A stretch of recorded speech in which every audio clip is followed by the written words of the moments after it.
You're listening to the CyberWire Network, powered by N2K.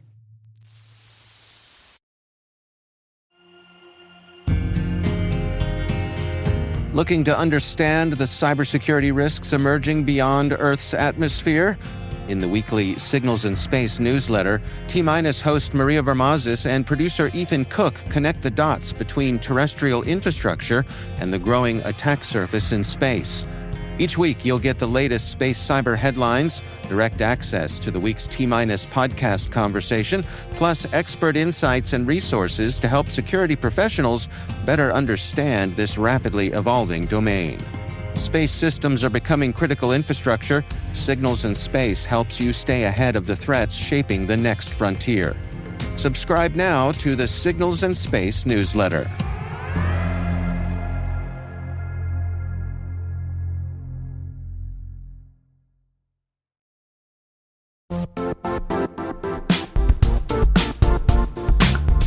No, it's not your imagination. Risk and regulation really are ramping up, and these days, customers expect proof of security before they'll even do business. That's where Vanta comes in. Vanta automates your compliance process and brings compliance, risk, and customer trust together on one AI-powered platform. So whether you're getting ready for a SOC 2 or managing an enterprise governance risk and compliance program, Vanta helps keep you secure and keeps your deals moving. Companies like Ramp and Ryder spend 82% less time on audits with Vanta. That means less time chasing paperwork and more time focused on growth. For me, it comes down to this. Over 10,000 companies, from startups to large enterprises, trust Vanta to help prove their security. Get started at vanta.com/cyber.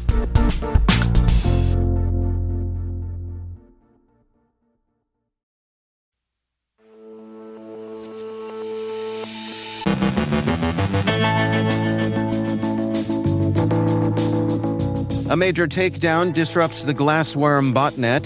The White House rewrites federal cyber logging rules as CISA faces cuts amid rising AI threats. Federal agencies ramp up scrutiny of so-called anti-tech extremism. GCHQ warns Russia is targeting UK infrastructure. Researchers uncover stealthy new malware. We got AI coding agent supply chain risks and in-person extortion tactics targeting U.S. law firms. Europe grabs satellite spectrum. Ben Yelin joins us to discuss the bipartisan push for more support of CISA and hacking your way to the main stage.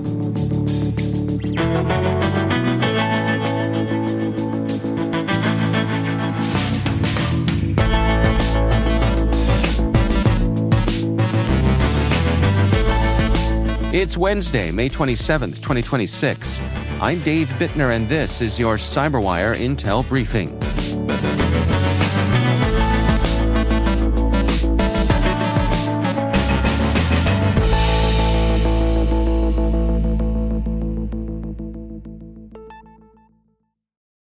Thanks for joining us here today. It's great, as always, to have you with us. Cybersecurity firm CrowdStrike says the GlassWorm botnet, active for more than 6 months, has been disrupted through a coordinated takedown with Google and the Shadow Server Foundation. GlassWorm used a resilient command and control structure built on the Solana blockchain, BitTorrent, Google Calendar, and commercial VPS servers.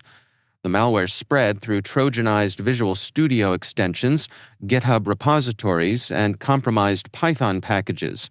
It stole developer credentials, targeted cryptocurrency wallets, and enabled remote access on infected systems. CrowdStrike says the operators continuously evolve their tooling and infrastructure to resist disruption efforts. Attackers increasingly target developers and software supply chains rather than end users directly. CrowdStrike warns that weak developer environments and build pipelines can expose every organization consuming affected software.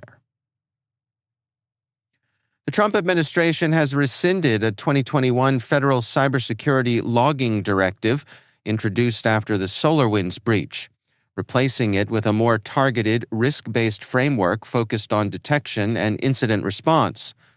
The updated guidance from the Office of Management and Budget emphasizes continuous monitoring, threat hunting, forensic investigations, and rapid response capabilities. OMB Director Russell Voigt said the previous requirements generated large volumes of costly data with limited defensive value. The new framework also expands logging guidance to Internet of Things and operational technology systems, while directing CISA and federal partners to develop a government-wide logging architecture aligned with zero-trust modernization efforts. The policy reflects growing concern that adversaries are using automation and AI to accelerate attacks beyond the pace of traditional monitoring systems. Agencies will now retain logs in searchable form for 6 months and retrievable form for 1 year. Newly obtained intelligence documents reviewed by Wired show federal agencies and fusion centers increasingly monitoring activists, protesters, and online communities under a developing category described as anti-technology extremism. The reports, circulated by the Department of Homeland Security, the FBI, and regional fusion centers, cite concerns about protests tied to artificial intelligence, data center construction, and anti-corporate sentiment. Some assessments warn that unrest linked to AI adoption could evolve into violence targeting critical infrastructure or technology executives. The documents also reference monitoring of public demonstrations, online forums, and constitutionally protected gatherings opposing data centers and AI expansion. Civil liberties advocates warn the category is broadly defined and could sweep in peaceful protesters, AI skeptics, and environmental activists alongside individuals advocating violence. Federal officials maintain the focus remains on threats involving criminal activity or national security concerns. In her first public speech as director of GCHQ, Anne Keast-Butler warns that the UK faces a moment of consequence as Russia intensifies cyber and hybrid threats against critical infrastructure, supply chains, and democratic institutions. Keast-Butler says GCHQ is working with intelligence and defense partners to counter cyber attacks, sabotage, and espionage linked to Moscow, while also warning about China's growing technological and cyber capabilities. She stresses that advances in artificial intelligence are rapidly reshaping the threat landscape and narrowing the UK's strategic advantage. Her speech also calls for stronger cybersecurity practices across government, industry, and households. The Cybersecurity and Infrastructure Security Agency is entering the AI era with reduced staffing, budget cuts, and a diminished role in the federal government's response to emerging AI-enabled cyber threats, according to reporting from Axios. Since early 2025, CISA has reportedly lost roughly 1/3 of its workforce through buyouts and funding reductions. Industry and former government officials warn the cuts have weakened the agency's ability to coordinate with critical infrastructure operators and respond to increasingly sophisticated threats from advanced AI models. Sources also told Axios that CISA has taken a secondary role in White House discussions surrounding cybersecurity risks tied to frontier AI systems. Former officials argue the agency would traditionally play a central role in shaping national cyber policy and coordinating vulnerability management across government and industry. Later in the show, I'm joined by Ben Yelin to discuss the bipartisan push for more CISA funding. Europe is moving to reserve most of a valuable satellite spectrum band for European operators, setting up a potential clash with Washington over the future of space-based connectivity and tech sovereignty.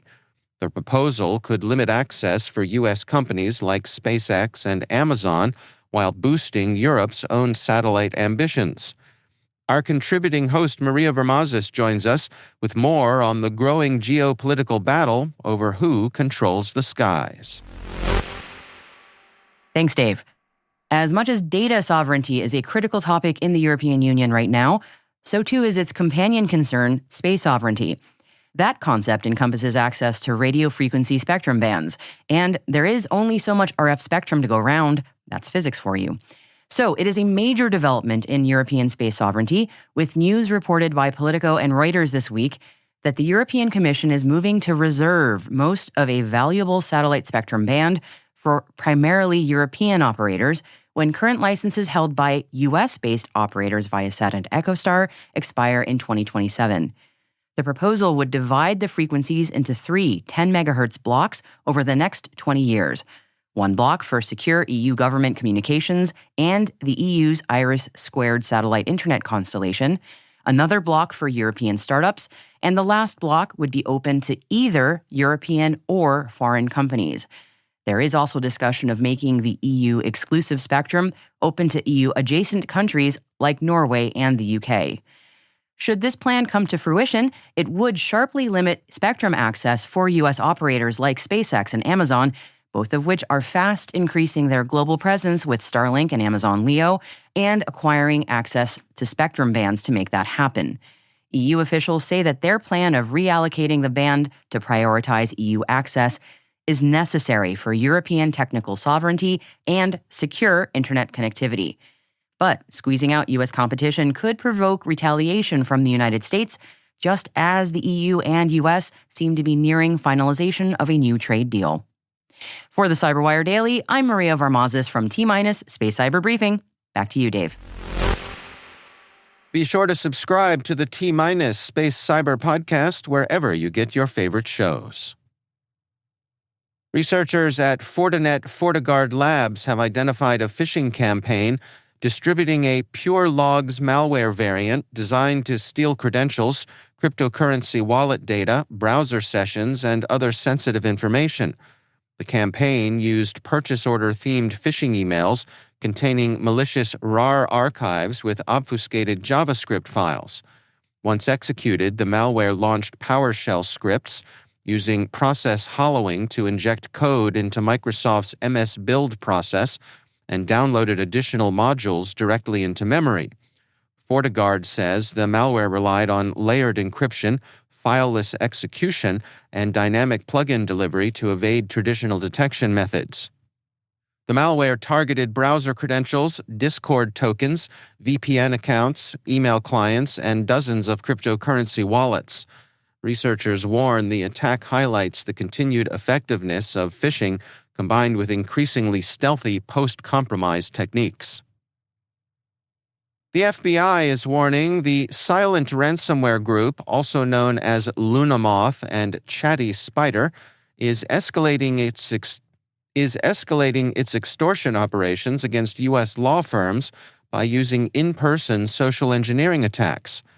According to the FBI, attackers pose as internal IT staff through phishing emails and phone calls, convincing employees to grant remote desktop access.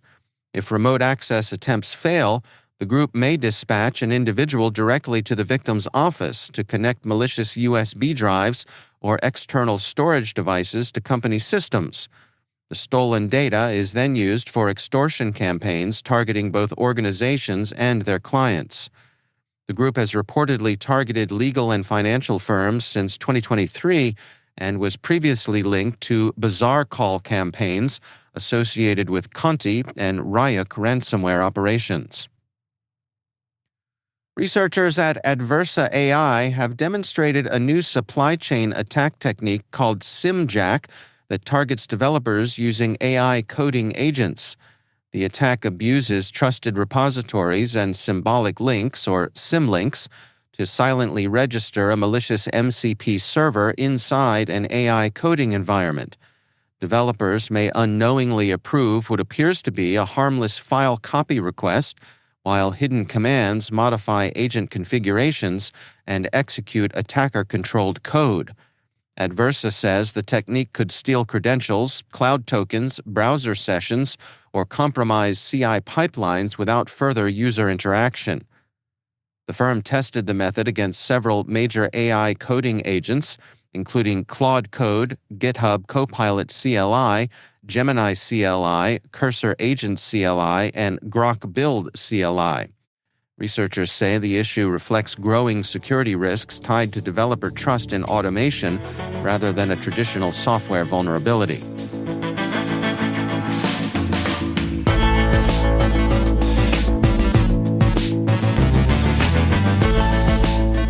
Coming up after the break, my conversation with Ben Yelin about the bipartisan push for more support of CISA and hacking your way to the main stage. Stay with us.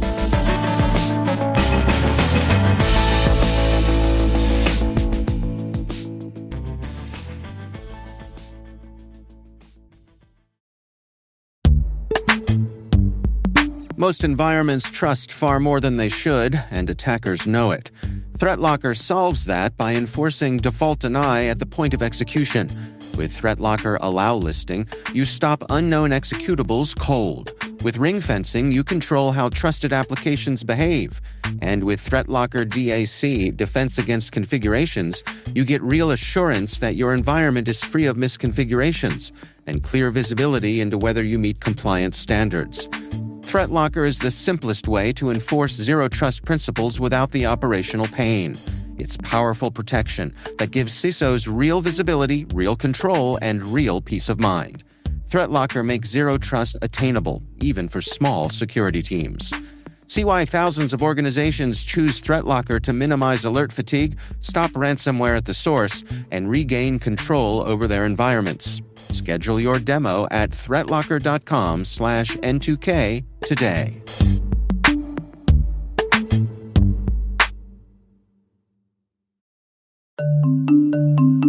When it comes to mobile application security, good enough is a risk.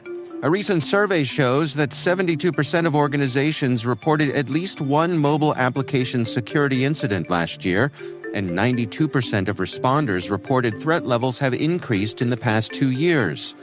GuardSquare delivers the highest level of security for your mobile apps without compromising performance, time to market, or user experience. Discover how GuardSquare provides industry-leading security for your Android and iOS apps at www.guardsquare.com.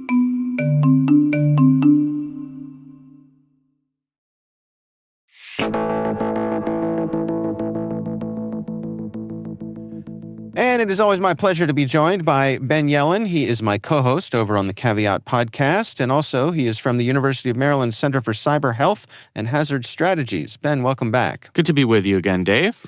Interesting story from our friends over at CyberScoop, and this is about sort of bipartisan support to take a closer look at some of these budget cuts that CISA has been experiencing here. What are we looking at here, Ben? So 2 members of Congress, Representative Don Bacon, a Republican from Nebraska, and Representative James Walkinshaw, a Democrat from Virginia, spoke during a panel at the National Cyber Innovation Forum and harped on the importance of the Cybersecurity and Infrastructure Security Agency, known as CISA. This agency has suffered significant budget cuts over the past year and a half. A lot of that was due to the Department of Government Efficiency and the fork in the road thing where employees were incentivized potentially to leave lest they face the threat of layoffs. And then even through the fiscal year 2026 budgeting cycle, it's faced significant cuts. Some estimates say about a third of the January 20th, 2025 workforce has since left the agency.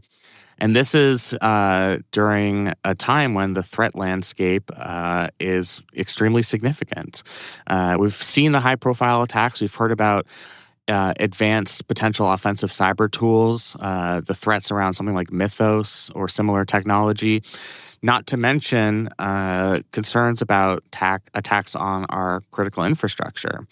So these 2 members of Congress are coming together. They are encouraging their colleagues as we move into the fiscal year 2027 appropriations process to prioritize funding this agency, to prioritize information sharing of cyber threats. And I think this could be a really powerful call for their colleagues. The one thing I will say is that the Republican member here, Representative Bacon, is retiring at the end of this year.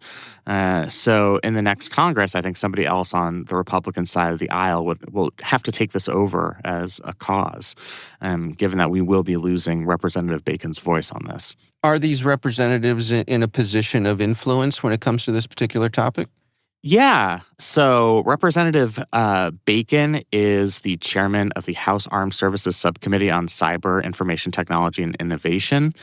And, he spoke passionately in the past about how important this is to protecting our networks and our critical infrastructure. Mentioned previous campaigns that we've all known about, like Salt Typhoon, and just that our adversaries are more sophisticated than they've ever been.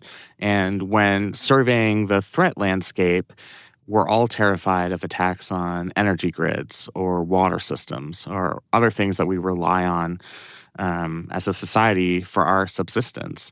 And there's a limited capability for state and local governments to do this on their own, just because this is a problem that's national and international in scope. So yeah, I think both of these guys have significant influence. I think because of Representative Bacon's chairmanship and the fact that he's a member of the president's party, I think his voice is critically important on this. Yeah. As we look at this, I mean, to what degree do we suppose that CISA is seeing these cuts as part of the broader government-wide cuts that have been a big part of this administration? You mentioned DOGE, and CISA got cut there. The proposed budget for 2027 is reducing CISA's funding by between $361 million or even up to over $700 million, depending on which budget document you're looking at. But we've also got this long-time specter of the president himself having a grudge against the organization for way back when in 2020, saying that the election was fair, and the president doesn't seem to have gotten over that. No, certainly if you read the Truth Social feed, he has not gotten over that. Yeah, I think that's a huge element of this.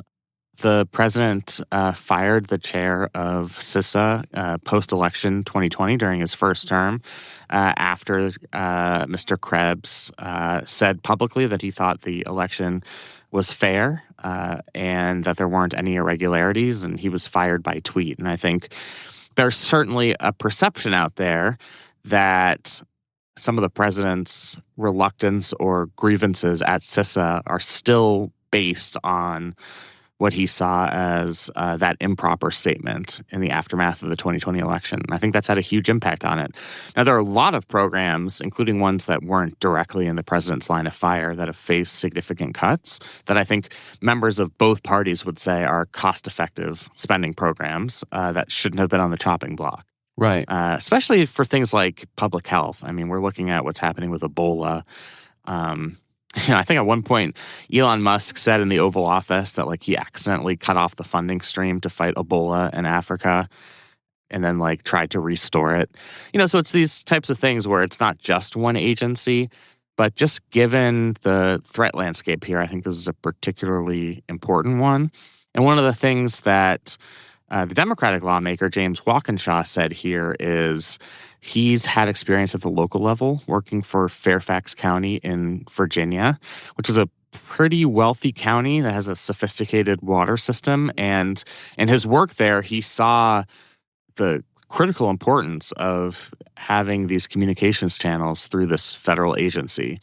And that we need to restore that capability. It has just not been the same since it lost so many of its staff members, and since, as an agency, it's kind of been deprioritized. Yeah. I suppose, it's good to see that the representatives are offering bipartisan support for this. It seems like there's pretty much universal understanding that CISA's mission is an important one. Part of me wonders if it's fair to the president to keep going back to the 2020 thing. But it's hard to, because of the importance of CISA's mission, it's hard to, and the White House's lack of direct information and comment on the justification for cutting CISA, other than just broad budget cutting. It's hard to come to other conclusions, right? Yeah. I think it leaves a lot of us to just speculate, which you're right, sometimes is not fair. And I think the representatives here are doing a good job of not making this a Donald Trump story. Right. no matter what happens, we'll have a new president in 2029, and we need this agency to be up and working because of the threat environment. Yeah. And because of the importance to this coordinating agency to state and local governments in particular. Right. And I think that's what they're saying, that they have the requisite experience, both in terms of what they've done in Congress and in their previous careers in local government. And they're coming at it from that perspective, not in the, let's have a food fight about the Donald Trump administration where CISA gets caught in the crossfire. I don't think any of these members of Congress are particularly interested in doing that. Yeah. Fair enough. All right. Well, Ben Yelin is from the University of Maryland Center for Cyber Health and Hazard Strategies and also my co-host on the Caveat podcast. Ben, thanks so much for joining us. Good to be with you, Dave. Thanks.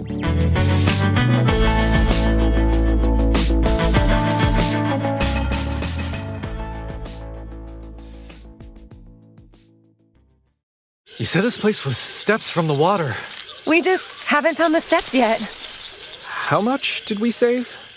Enough. Enough to get lost? Or you could book a stay with Hilton. Welcome to your oceanfront room, just steps from the water. The Hilton sale is on now. Book on Hilton.com or the Hilton app and save up to 20% to get the stay you expected. When you want savings, not surprises, it matters where you stay. Hilton, for the stay.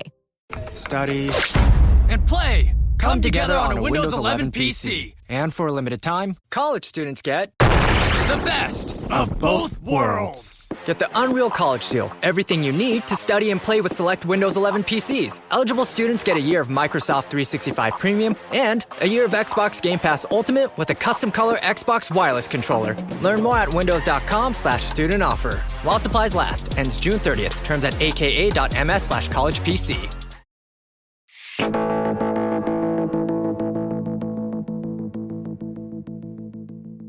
And finally, a security researcher found an unusually effective way to get conference talks accepted. Compromise the submission platform first. Researchers at Novi disclosed a stored cross-site scripting flaw in Pre-Talks, a popular open-source conference management platform used by security events worldwide. The vulnerability allows malicious JavaScript hidden in speaker submissions to execute inside organizer accounts. Researcher Elad Meged demonstrated the issue by automatically submitting proposals to roughly 40 conferences, all for a deliberately bland talk titled Securing Modern Web Apps. Apparently, subtlety still works. Novi says the flaw could have enabled attackers to hijack organizer sessions, alter submissions, or launch phishing attacks from trusted conference infrastructure. Pre-Talks patched the issue in April. Meged emphasized the testing remained controlled and non-destructive, though he admitted a more outrageous talk title would have been funnier.